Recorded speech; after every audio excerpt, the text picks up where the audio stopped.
Welcome to the Counseling Tutor Podcast, the must-listen-to podcast for students of counseling and psychotherapy.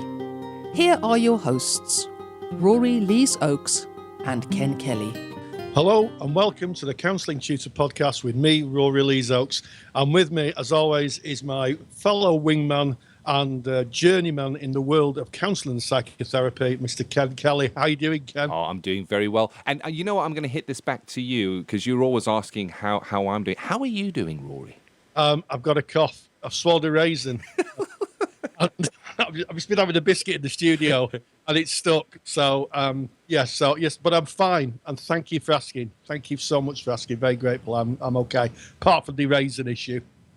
It's great to be here. We have a really good action-packed episode for you today as well. We're going to be kicking off with a bit of a debate, and we're going to be speaking about the third person in the room. Again, this has come from our Facebook page. If you're not a member of the Counselling Tutor Facebook page, go on Facebook, put in the word Counselling Tutor. We're right there at the top. You knock on the door, we're going to let you in. Lots of questions, lots of support from fellow learners, from tutors, from all around the world. So we highly recommend that you come and join us there. The third person in the room is when you're counselling and there's somebody else there, somebody else in the room. So we're going to be debating that in just a moment. Rory is going to be treating us today to an introduction to the 19 propositions. This is a tough bit of theory that I know learners really struggle with. And Rory has got some great ways of describing and explaining this. He's going to be bringing that today in Theory with Rory. Going into skills, we're going to be looking at working with metaphor, and then we're going to be going into Ask Ken and Rory, where we're going to be looking at what your philosophy to counselling is. Yeah, that sounds like a real action-packed episode, and I really can't wait. I was desperately hoping to find a metaphor there I could link, but I didn't, Ken. But yeah, so we're going to... we're going to go into a question asked by Anna Camila Lewis Brady. So someone else has got a double barrel name apart from me, which is great. And basically she says, hello there, fellow learners and qualified counsellors. I'm working on an essay about when it is permissible to have a third party in the room. I'm referring to a third party stroke person in terms of a translator at a cultural agency when the client speaks no English, or a guide dog, a signer, for example. She goes on to say, I found out at college last week that the only time a client is permitted to have a chaperone to accompany them is in bereavement counselling, and this can be for the first session only. So this is a really interesting debate, isn't it? Oh, yes. And it comes up again and again. I've certainly heard this from our learners during their journey, and we've had whole debates with everybody within the class talking about this, and lots of different thoughts and feelings that come up for this. So if you're working with somebody, let's say they have a hearing impairment and they have an interpreter that works with them, do they come with you into your therapy room? How does that affect the confidentiality within the relationship? What are your thoughts on this, Rory? Well, it's a really interesting topic, isn't it? And I think we need to come from a first position here. People who may need support are entitled to a really first quality service, and they're also entitled to the service. So I get a little bit worried when I hear of agencies says, oh, we can't support you doing that. We can't, we're not allowing signers in. Because obviously the Equalities Act says that we have to work with people of different cultures, people with different abilities. My view of it would be is that you need to think about what the client wants and also about who the translator is. And let me give you some examples of translators that may not be suitable. I have heard that sometimes clients bring their children in. Certainly clients who have coming from counselling and may very well be from a different culture, but their children can speak English. And what can happen is that the children end up being the interpreters. And my view of that is that's really dangerous because, the person could be speaking about something really sensitive. It could be a sexual issue. It could be an issue that really the child shouldn't be hearing. And to have a child translate, I think is wrong.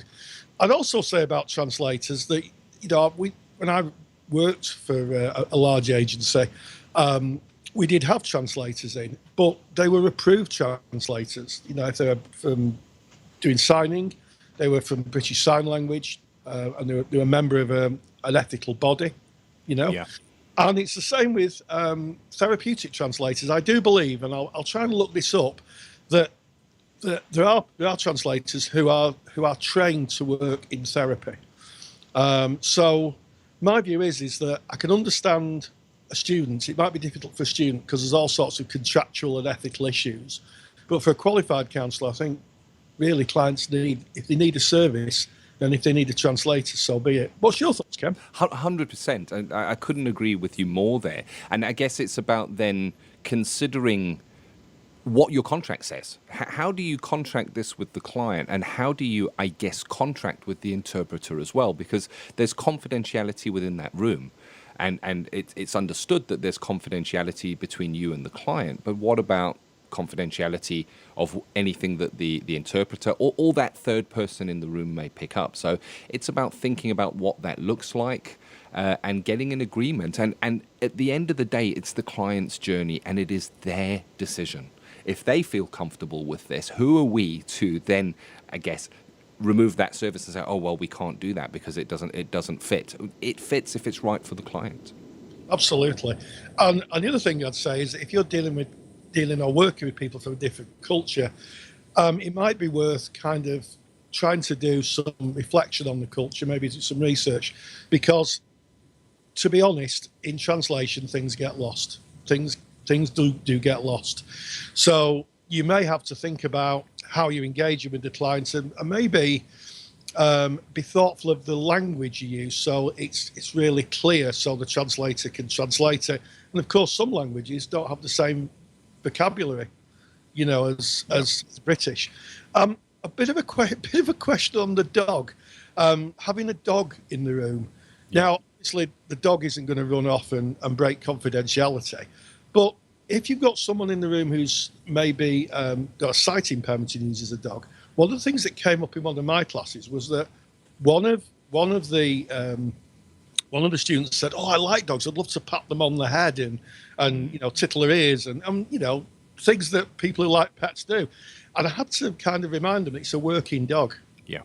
So if you do that, the dog becomes quite confused. The dog has been trained to complete a task for the person whom the dog is helping. So if you start treating it like a pet, what happens is it becomes very confusing. So if you are working with someone who's got a dog, that can be hearing dogs, there can be dogs for people with sight impairment, then be very thoughtful that that dog is actually trained to help and isn't a family pet. I know it sounds a bit harsh, but you know, I can remember many years ago when I was in Liverpool, before I was an educated person, patting a guide dog on the head and getting really told off by the owner. Yeah. And I get that. And it's interesting that when we're talking about this, we're looking at people who need support. So have a think about how it might be for you if somebody arrives at your therapy room and they maybe don't need support, but they ask to bring somebody else in, where somebody presents for therapy and says, "Oh, can I bring my mum in? Because I feel a little bit safer if my mum is sitting." And it certainly happened to me. It happened to me when I was in placement, Rory. That was an interesting one. And the way that I worked with it then was I said, certainly bring your mum in for, let's say, the first 5 minutes, and then maybe your mum could wait outside so we can have a little bit of a chat to see where you're at. And this was not a therapy session. This was an assessment. It was a first session to kind of gauge where that client was at. And it was interesting that in this case, as soon as the mum had left the room, the client felt able to speak differently and more truthfully and more honestly about where they were at. And towards the end of the session, I said to them, next time you come, would you be happy to come in on your own? And they said yes. But there was that just initial, I guess, fear, apprehension, anxiety about coming in on their own. So it doesn't necessarily have to be somebody who needs assistance. No. And sometimes people just need a little bit of support, a support worker or a friend, because, you know, for some people going for counselling can be quite scary. Couple of things: if you have a signer or anybody in the room, make sure you get their details, who they are, contact details, what their relationship is. And I would say that if there's someone interpreting through language or signing and they're a family member, then I would be politely but quite firmly saying, I really don't think this is appropriate, because what you're doing is you're hoping that the family member is going to be neutral, and 100%.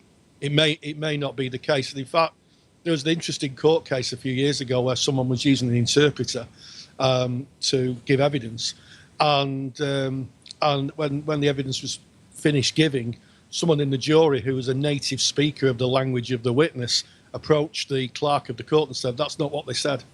Wow. That's Wow. not what they said. What It's they said, tricky. What they said was this."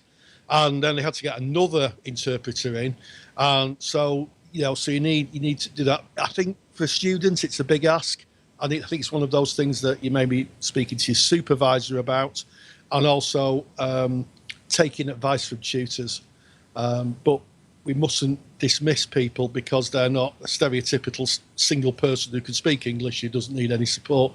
But hey, Ken, there's another type of third person in the room, isn't there? There is the invisible third person in the room, and you're more likely to have this person in your room if you are a student and you're doing a placement and you're recording a session, because your recorder, the very fact that there is a device within that room that is recording your session that you can then use to maybe reflect back for your learning, to take to supervision. There's another person in the room, and it's about contracting that. It's about speaking to the client, and it's about recognizing, does this influence the therapeutic relationship? It's an interesting subject. It's a deep subject, and it's one worth debating. And as we say at the end of these little debates that Rory and I have, I challenge you to go and have a chat with your peers, with your tutor in your learning institution, and talk about a third person in the room. How does it sit for you? How does it sit for your peers? It's worth talking about, because it is not improbable that you'll come up against this in your practice. Absolutely, Ken. And I believe that the conversation's so important. And just one final observation: if you're recording, buy yourself a proper recorder. Don't use your phone. The ones we use at college, once you've deleted the recording off, as I know to my as I know to my angst, they're gone. You can't get it back. With phones, people exchange phones, and you don't want confidential information on the phone. So it's worth investing, if you are going to have that third person in the room, in a dedicated voice recorder. With you bringing that, Rory, you know what I'm doing? I'm making a note here. I'm actually going to bring recording sessions into one of the skills with Ken's, because it's so important. I remember as a tutor having recordings that are brought in for case discussion or even for evaluation, and the recording is and you can't hear what anybody's saying. So if you are, so we'll definitely put that one side and maybe cover that in a separate topic. But of course, we've got theory with Rory that we're about to jump into now. We're diving deep. We're diving so deep that we're going to cover this in more than one session. Rory, can you share a little bit, just the tip of the iceberg of what you're going to be covering in theory with Rory? Well, we're going to look at the philosophical position, one of the pillars of person-centered therapy, which is the impenetrable, wordy 19 propositions. Oh. And I'm going to decode them. I'm going to give a freebie away. I'm going to give you my decode sheet, decoding the 19 propositions, case studies. And we're going to talk a little bit about Edmund Husserl, who talked about what phenomenology is. And he said, back to the things themselves. More on that later. Counselling Theory with Rory Lees-Oakes. Ask any students of person-centered therapy which is the toughest theory to understand, and they may very well point to the 19 propositions. The 19 propositions forms the three pillars of person-centered theory and stands alongside the easier to understand 7 stages of process and the 6 necessary and sufficient conditions. The 19 propositions is wordy and is steeped in psychological and philosophical language of the 1950s. And in fact, the theory first appeared in Client-Centered Therapy, published in 1951 and written by Rogers himself. To understand client-centered therapy, you need to understand the key to it, that of the philosophy of phenomenology. Developed by Edmund Husserl in the 1800s, it moved away from a scientific method into a method of perception. All phenomenology takes place from the phenomena, in other words, what you experience. A phenomenon is essentially what appears to someone their perceived experience. Have you ever stood watching the traffic go by? Ever stood in a shopping centre watching people walk past you? If you have, then you're taking part in a phenomenological experience. You are making sense of your world as it exists and develops around you.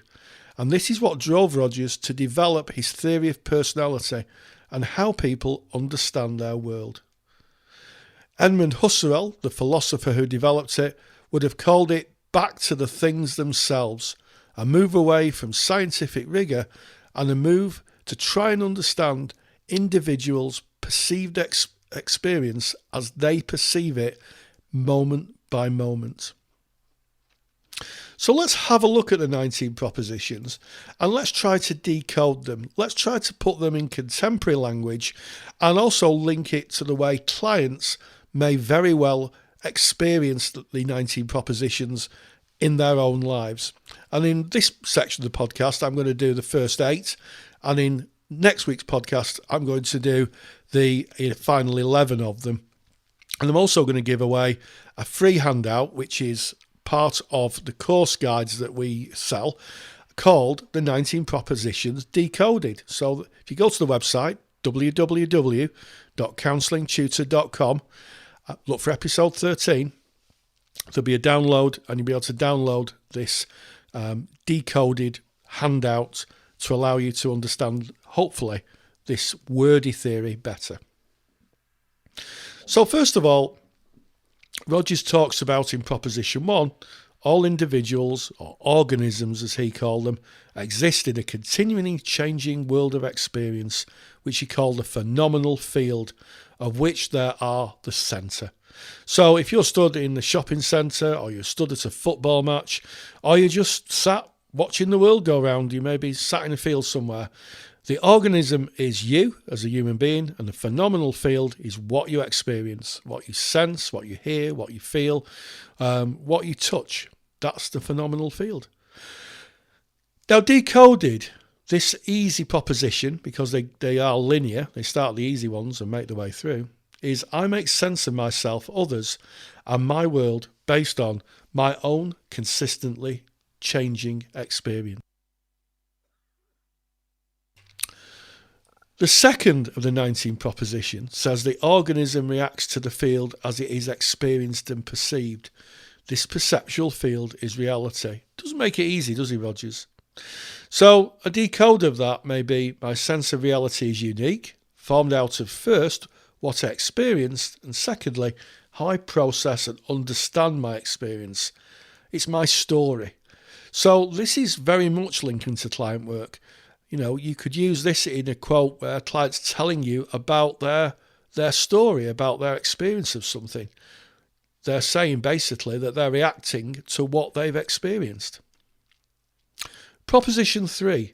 The organism reacts to the field as it is experienced and perceived. This perceptual field is reality. So the perceptual field is actually, again, what we see, feel or hear. It's our perceptions. A decode of this says my entire way of being and doing arises out of my personal sense of reality. So say, for instance, you're thirsty and you want a drink of water, then you will react completely to that and walk over to a tap or maybe get yourself a bottle of water and pour it out and have a drink. It's as simple as that. Proposition 4. A portion of the total perceptual field gradually becomes differentiated as the self. So this is quite an interesting one in Proposition 4. Part of my reality is my sense of self. So if you have clients who are told that they're stupid or foolish or less than, then that will be in their perceptual field.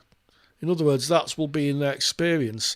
And part of that experience will influence how they feel about themselves. How often do we have clients who come in and say they're stupid or their self-esteem's low, not because that it's something that they believe that they've generated, but because other people have told them and therefore it must be true. Proposition 5, and now we're really getting into the wordy theory, as an interaction with the environment, and particularly as a result of the evaluation interaction with others, the structure of self is formed, an organised, fluid but consistent conceptual pattern of perceptions of characteristics and relationships of the I and the me, together with values attached to these concepts. He liked to write, Rogers, didn't he? So we could decode this as my sense of self arises from my experiences and perceptions, especially from comparing myself with others. Now, where have we heard this before? And from opinions of judgments of others as I perceive them. My sense of self, who I am in relationships, is fluid, but includes consistent perceptions. I attach values to these perceptions. So again, this is talking really again about introjected values and conditions of worth. And another word, external locus of evaluation.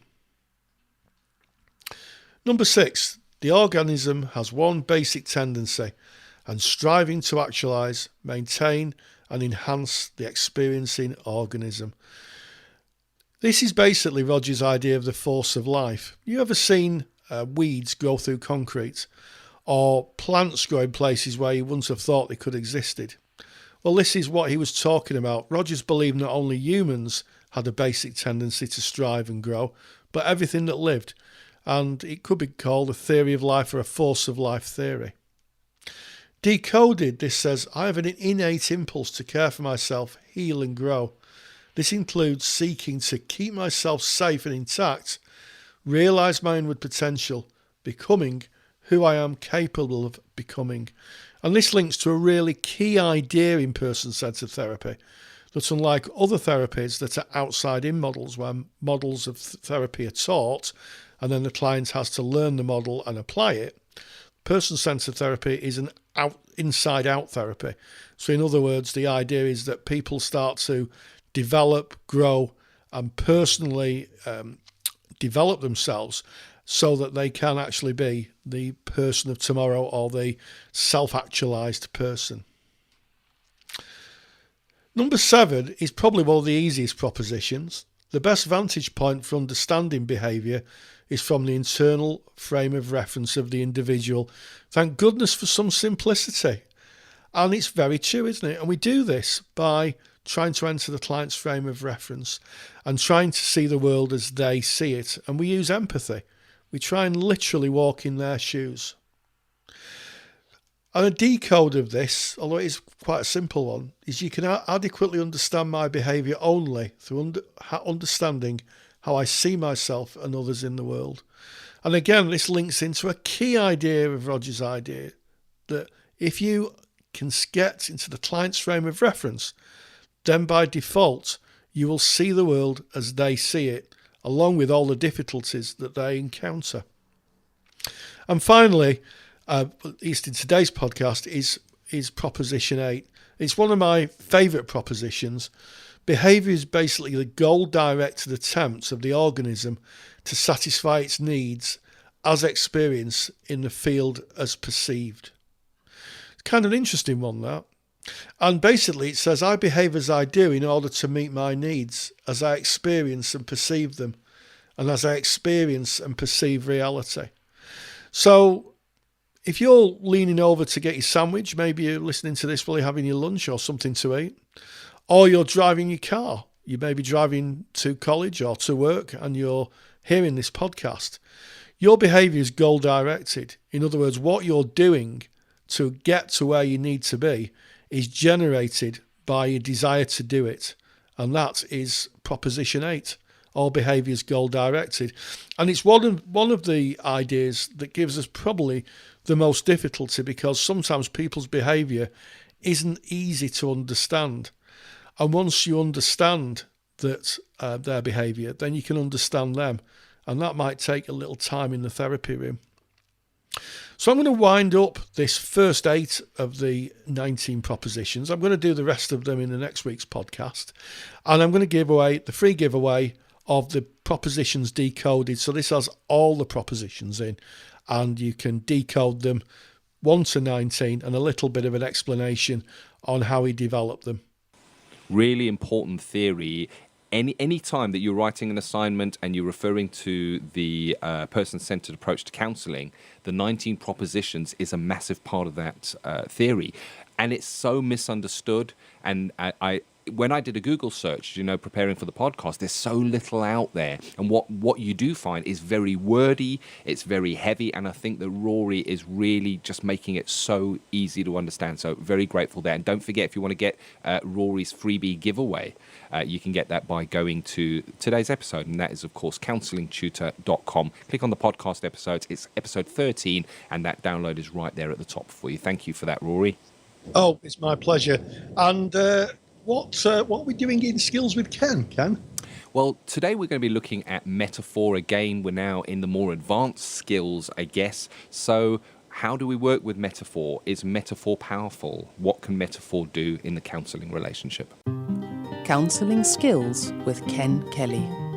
Let's take a closer look at working with metaphor and simile within our counselling relationships. And I guess the first thing to do here is to define what metaphor and simile are. There's often confusion amongst my learners of what the difference is. And I guess a way of maybe putting that in plain English is that similes tend to hit you over the head with the comparison. They tend to use very definite words such as like or as. So I take an example of a Bon Jovi song, My Heart is Like an Open Highway. That's going to be a simile because it's got that like word in it. Now, a metaphor is a word or a phrase that you can use, and it does make a comparison. It makes a comparison between people or places or things, but it's almost like a culturally accepted norm. So people from the same culture would understand the metaphor that was being used. So for instance, if I was to say to you that Rory is like a walking encyclopedia when it comes to counselling theory, I think you're going to get that. He knows a lot. So it is definitely a metaphor, walking encyclopedia. So you are going to come across metaphors and simile within your counselling relationships. And what are the examples of what you might see? You might have a client that comes in and says, "Oh, I have a knot in my stomach." Well, the truth is they don't have a knot in their stomach. They are using a metaphor to describe a feeling that they are having. Or they may say, "I feel like a caged animal," using that simile. So why is it that clients will use these metaphors, these similes, in what they bring? Basically, I guess it's a shortcut in language. It creates an understanding between two people. But it is also sometimes easier for the client to speak in metaphor, simile, in pictures, in abstracts, than it is for them to speak about the real pain that they're bringing. Now, the truth is, when somebody comes into therapy, chances are they will have spent very limited time within their life actually naming the feelings that they feel. Now, as counselors, as psychotherapists, part of our journey, we are encouraged to keep a process journal. And a process journal is fantastic in that we get to look at what we felt within the day and start putting names to those feelings that we have within us. So we get to understand them. It becomes a language that we are comfortable with. But for a client, they come in and it's almost like they have an illiteracy in this area. How often in everyday conversation do we find ourselves talking about feelings? It is rare. We may use very simple feelings like, "Oh, I feel a little happy, I feel a little sad, I feel a little down." It's hoped that as counselors, we would have a better understanding, a better grasp, and a better vocabulary of feelings. And you can go back to episode number 5 of the Counseling Tutor podcast, and there's a feelings list that you can actually download there, which kind of, I guess, outlines some words that we can use. So if we're talking, say, about being afraid, we could use apprehensive, dread, foreboding, frightening, mistrustful, panicked. There's a whole pile of words that we can use to tag on to those feelings that maybe clients don't have access to. So they default to what they know. And it's easier to speak in pictures. If we go to children speak in pictures. Children speak in metaphor and simile all the time. Children understand if we speak in metaphor and simile. So it's very common that a client will come in and say, "I'm wound up like a coiled spring," meaning that they're really tense. So that's the examples, the way we might see a client bringing the metaphor and the simile into our counselling relationships. I think it's important to point out that it's not just the client who can bring this into the relationship. We, as counselors, can do that as well. We can reflect back in metaphor and simile what we're seeing. Here's the thing. Metaphor and simile is about empathic connection. That's what it all boils down to at the end of the day. It's about two people in a situation with a joint understanding. And that's where metaphors and similes are really strong. So it's quite accepted for you, the counselor, to bring something in, something like, wow, it feels like you might be drowning in your life. So drowning, they're not drowning, but drowning paints that picture that they're unable to keep their head above water, that they feel that they're being pulled down. There's that maybe sense of panic that goes with that. And if that connects with them, you may find that the client takes that and says something along the lines of, and I don't have a life vest. And we can pick up on that. There's nobody there for you. You just feel that the waters are coming over you and there's just nothing to keep you up. So we can really play with that and go with that. So it is quite okay for you to bring in the metaphor and simile. And I guess that would only be done when you have a deep empathic relationship, a bond with your client where you feel that it would be appropriate and match. So I guess metaphor, simile is allowing the client or empowering the client to bring how they feel and to communicate how they feel in a way using that is on the edge of awareness. And Gendlin spoke of it as being a felt sense, something on the edge of awareness where they can't quite put words to it. So they use the descriptive terms to bring that to you. And that is one place where we may see that metaphor, where we may see that simile coming into the relationship. But it is also maybe easier to talk about the metaphor and the simile than it is for the client to actually speak about what really happened. Maybe it's easier for the client to talk about the dark times than it is for them to say the times when I was being abused. And this is where we as counselors, as psychotherapists can use the metaphor, can use the simile almost as a vehicle, almost as something that is external to the client, almost that we can speak to the metaphor or the simile. So an example, the client says, I feel like a caged animal. And the counselor may reflect back and say, you're trapped. There's just no way out of where you are at the moment. You're frightened. You're panicked. And then the client may come back and say, and I'm helpless. I got no teeth. I got no claws. As the counselor, we may speak to the metaphor, to the simile. Say, what is it that animal needs right now? So we're speaking almost third personally to this client that is in the room. We're speaking to what they've brought, to that scenario, to the picture that they have brought, because there's safety in that picture for them. But they're also able to relate because it is them, it is part of self. And through the safety, there's almost a reframing where they can stand externally to that and see what it is that this frightened, scared, trapped animal does need. Maybe the client says, just to be loved, just to be recognized. And the client's very clearly saying to us, as the counselor within that relationship, that they need to be loved and recognized. We can even reflect that back, saying, you just need to be loved, to be recognized. It's deep stuff. It's great relational depth working with metaphor. But we do need to tread carefully. There are dangers in using metaphor and using simile because they are cultural. It is a shared understanding, but it is a cultural shared understanding. So it would be highly inappropriate to say to a client who is Jewish to use a metaphor like bring home the bacon, because it just doesn't sit with them culturally. So we do need to watch and be really careful, and we need to be careful that we are in the client's frame of reference. If the client said, it's like being a Liverpool supporter on match day, does this mean elation or does this mean misery? It's about trying to find out where they're coming from, understand their cultural reference point to be able to have the empathic bond, to be able to use the power of the metaphor, to be able to use the power of the simile within the counseling relationship. So I challenge you as we come to the end, once again, have a think about this for you, process it, write about it, journal about where you use metaphor and simile in your everyday life.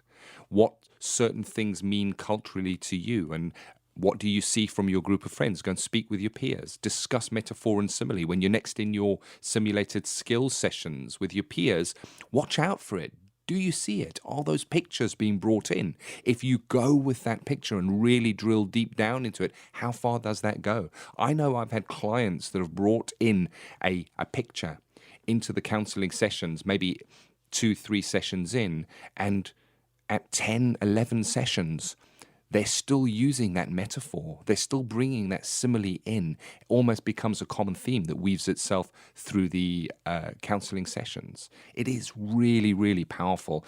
But I guess for us to see the power, we need to be using them. We need to know they exist. We need to know what metaphor and simile are. That was 10 minutes of me speaking about metaphor and simile, and that really was just scratching the surface. If you are a member of the Counseling Study Resource, you can log in, and in your dashboard, right down the bottom under the CPD, Continued Professional Development, there is a 35-minute interview with Jonathan Lloyd, where he really goes in depth into how metaphor presents itself within our counseling relationships, how it can be used from different approaches, from person-centered, looking at a more psychodynamic view, looking how metaphor might be used in transactional analysis. So if you want to go and have a look at that, and you are a member of the Counseling Study Resource, highly recommended. And I do hope that this has been useful for you. Wow, just so important. It's the metaphor and simile that clients use that really give us a window and a door, and it's a gift. It's a gift. They open the door. When the client uses the metaphor, they're literally opening the door and saying, please walk through it. This is how I view the world. So just really useful. And I just was fascinated listening to it, Ken. I loved it when you taught it. So just to revisit it again, it's just such a great pleasure. So we've got to go on now to have a think about Ask Ken and Rory. And Ask Ken and Rory is going to be about philosophy of counselling.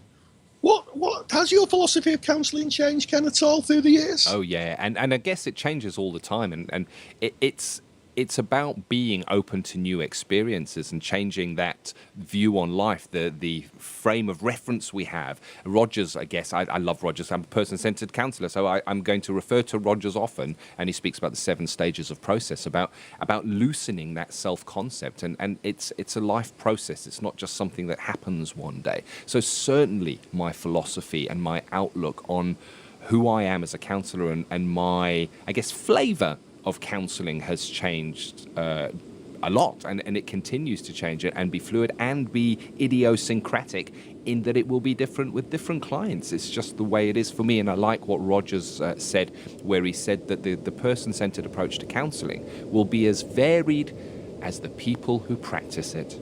Absolutely. I mean, this is the thing. If you're trained in a model such as TA or CBT, you have to apply the model, and the models can be varied. There's different types of models in CBT and TA, but in terms of the way of being, I think that is really uniquely the client. And we'll talk sometime about the dodo bird effect, where they say that the relationship's the best arbiter of good outcomes for clients.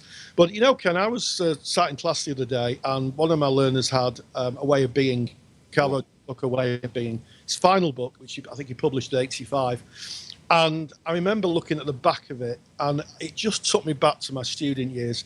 So touched, so influenced was I by Rogers' view of what he called the person of tomorrow. Yeah. The person of tomorrow will be interested in ecology, they'll be interested in collaborative groups, they'll be interested in real relationships and realness. And he wrote that in 1985. Unbelievable. 1985, long before the debates that we've seen in contemporary times. And it's just influenced my life so much, of trying to find the realness and the connection. And I know that through that process, I met some incredible people and still have an incredible relationship. And Ken is, of course, clearly one of those people. Oh, thank you very much. Speaking of philosophy, there are certain awarding bodies where you'll write an assignment about what your philosophical outlook on counselling is, and it kind of defines who you are. It's your USP, as they'd say in business, your unique selling point. How do you see it? And I guess your philosophy of counseling, of psychotherapy, is what you might write on your website one day. And it's what will make your website different to, say, somebody else's website. Absolutely. And it'll also chime with someone. Some soul will be searching maybe for help, for the answers that they have in themselves, and they'll come across and they'll say, that really fits with who I am or I want to become. So it's really important that we have a philosophy, that we have a touchstone, as Rogers called it, a touchstone of validity to our own experience. So, yeah, and it's fluid and it changes. And, you know, I guess in terms of my philosophy, I have a little bit of a debate most days, Ken. Yeah. Definitely. And that's the whole thing of philosophy, is it's about thinking. It's about looking at something. And if you go right back to the very roots of what we practice as counselors, as psychotherapists, it all started with philosophy, with people thinking and wondering and looking at different views of the world. And we continue to do that, even within our chosen modality. It doesn't matter what modality you have. Like Rory was saying, if you're a TA practitioner, you're going to work directively. You're going to have a very specific model to work to, but you still bring you. You still bring who you are into that, and you're still going to do it in your way, in your style, with your philosophy.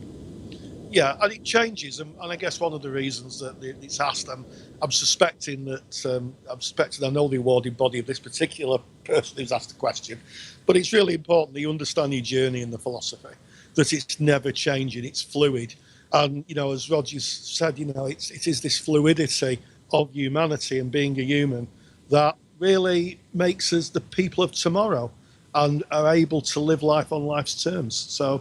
Very important. And my philosophy, do you want to know what my philosophy is, Ken? You know what? I would feel robbed if you didn't tell me what your philosophy is, Rory. I trust in my experience. Oh, and that goes back to another Carl Rogers quote as well, wasn't it? I don't remember the exact quote. You may remember it better, because I know you're very fond of Carl Rogers quotes. Yes, experience for me is the highest authority. It's not the parables or the work of Freud.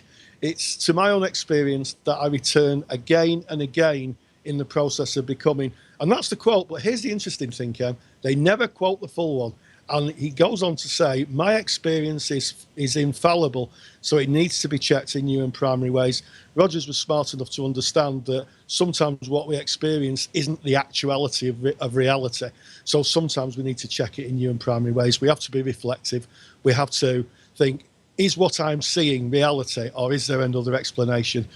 Rogers' work just made us all philosophers. Oh, I agree with you 100%. And there's a great quote that I'm going to match your quote now. I'm hitting back. It's like a game of tennis now. I'm going to match your quote of Rogers with another quote of Rogers. And it's about life, but it can easily be applied to your practice as a counsellor. And the quote goes as follows: the good life is a process, not a state of being. It's a direction, not a destination. And it's the same, not true, about our philosophy in counselling. Absolutely, Ken. And what a way to end this particular segment. Yeah, philosophically speaking. Literally philosophically speaking. So there you have it. I hope that you enjoyed this episode as much as we enjoyed bringing it to you. We absolutely love them. We love your feedback. We're over 30 comments on iTunes now, and we're just so grateful for those. Thank you. That is the way that you can give back to us. If you enjoy what you hear here, pop onto iTunes and leave a comment, a true comment, an honest comment of how you found this podcast. And I look forward to joining you again next week. Yeah, absolutely. We feel that we know you all. And as always, stay grounded and stay safe. Take care. Thank you for listening to the Counseling Tutor podcast. Find the show notes for this episode on our website at www.counsellingtutor.com.